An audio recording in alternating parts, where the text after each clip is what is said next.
RMJ Movie Reviews back again with an on-the-fly movie review of Traffik. Not starring Benicio del Toro or Michael Douglas, but starring, Paula Pattons and Omar Epps. Well, Traffik. This comes in a long line of message movies / B movies, C movies, which basically, if this were 1988, you would have seen this movie on the NBC Sunday night movie or the ABC Tuesday night 8 o'clock movie. Or if it would have been the mid-90s, you probably would have saw this movie on Cinemax, and it would have starred Shannon Tweed and we'll say Roddy Piper, or maybe Don the Dragon Wilson or somebody like that.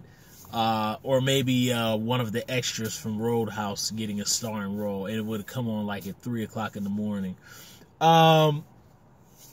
This movie talks about a serious subject matter.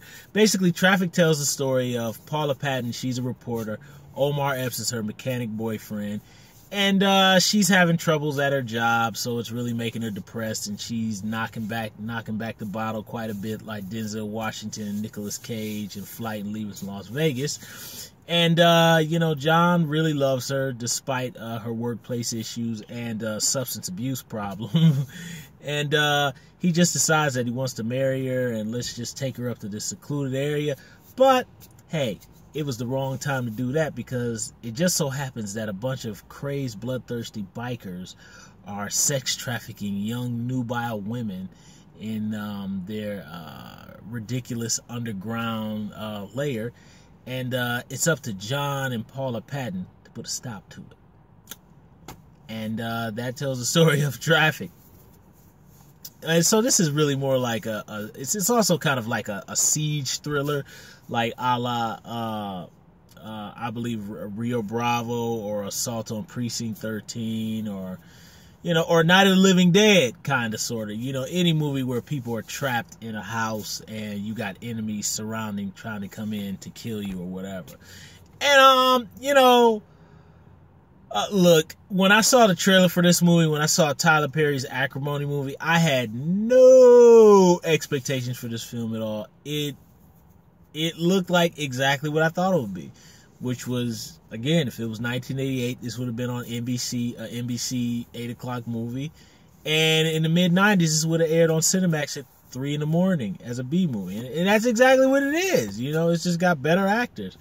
Look, I thought the movie was okay, but then again, I had no expectations. Every beat that I thought the movie would hit, this movie, it's completely predictable.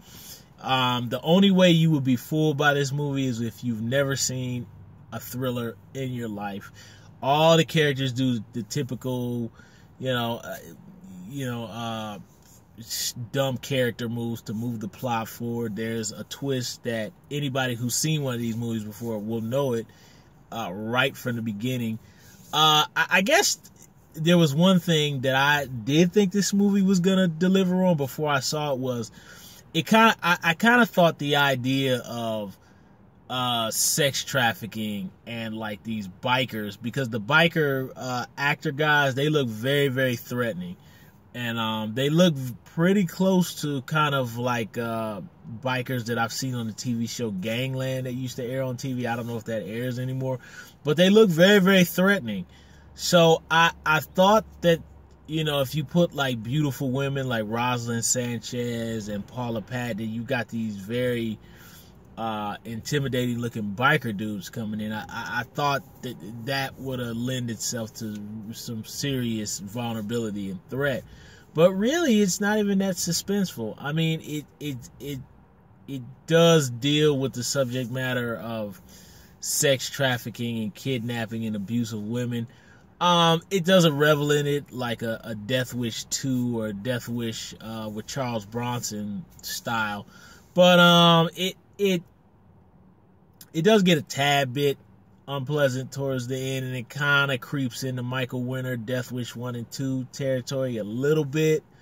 It doesn't last too long, but it is pretty unpleasant and in its subject matter, so it is a little bit uncomfortable. But it doesn't even really deliver like in like a gruesome, like exploit violence thriller kind of way. It just really kind of pretty much fails on all levels in surprises, suspense, just basic gruesome violence. It doesn't even deliver in that category. So, but look, I thought it was all right. My lady friend, she just completely hated it because she wanted to see it more than I did. I was just kind of like ho-hum about it. She just really hated it and thought it was a waste of time. Me, I was just kind of like, yeah, I mean, it was exactly the way I thought it was going to be. So therefore it didn't disappoint me. There was one mild twist, that I actually thought was kind of cool. I mean, it wasn't anything like super like surprising, but I thought it was an okay twist.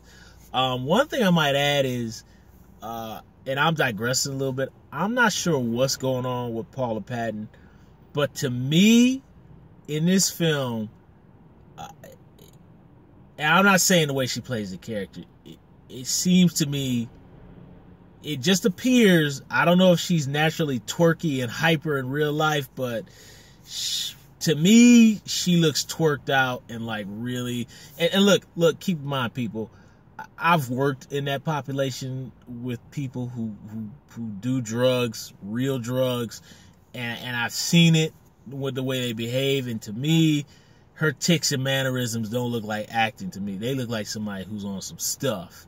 So I didn't have to throw that into the review, but I just want to add, I don't know what's going on there, but her character is written as a drunk, but the way it's performed, it's not performed like a drunk. It's performed more like somebody who's really like on, serious drugs, and how are you? Yeah, like that kind of stuff, just like twerked up and just really. Just pay attention, y'all, to like, there's like a scene where like the biker dude is like following him, and Paula Pattons like turns, and something about the way she says her lines, and then there's like another scene with William Fichtner, veteran actor, who's like her boss, and the way she's talking, and just the way it's played, it's like something outside of the acting is going on in those scenes. So you all check it out, you give a response. Look, I can't recommend this movie to serious movie watchers. For people like myself who grew up on the 8 o'clock movies and the USA Up All Nights and B movies on HBO and Showtime and Cinemax and the Movie Channel and the wee hours of the night, you guys will probably get a mild kick out of it, but for casual viewers, I'd probably say stay as far away from it as possible. So that's my review of Traffik. Thumbs up the video, subscribe to the channel, share the video, and don't forget to hit the little ring-a-ding-ding bell down below and leave comments about Traffik, not traffic, but Traffik. RMJ Movie Reviews. I will see you soon.